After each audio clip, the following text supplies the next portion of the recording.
T20 world cup জিকাৰ পিছত শিৱম দুবে ৰাতিপুৱা 5টা বজাত আহমেদাবাদৰ পৰা এখন থাৰ্ড এচি ট্ৰেইনত উঠে আৰু মুম্বাইলৈ আহে। সকলো কাহিনী কৈ আছোঁ, ৰিলছটো ছেভ কৰি লওঁ।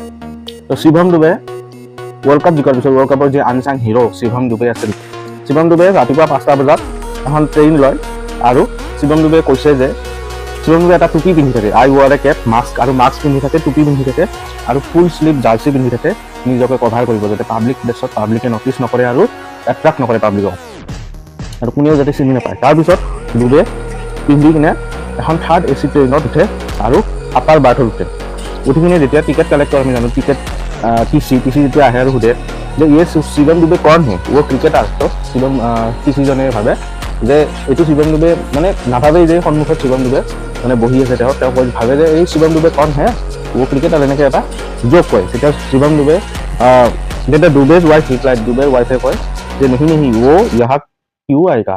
দুবেৰ ৱাইফে কয় যে নহয় নহয়, তেওঁ ইয়ালৈ কিয় আহিব, ইমান ডাঙৰ ক্ৰিকেটাৰজন ট্ৰেইনেৰে কিয়নো তেওঁ ট্ৰেভেল কৰিব, সেনেকৈ ভাবে। টিচিজনে ভাবে হয়তো, তেনেকৈ ভাবি টিচিজনে গুচি যায়। তাৰপিছত দুবে তাৰপিছত বৰিৱালী আহি পায়। তো এইটো হ'ল ফুল কাহিনী শিৱম দুবেৰ, এটা ইণ্টাৰেষ্টিং কাহিনী। আহমেদাবাদৰ পৰা মুম্বাইলৈকে ট্ৰেইনেৰে আহে আৰু এনেকুৱা ধৰণৰ ফান ফেক্টছবিলাক জানিবলৈ ক্ৰিকেট আড্ডা আছাম ছাবস্ক্ৰাইব কৰক আৰু এই চেনেলটো ফ'ল' কৰি লওক।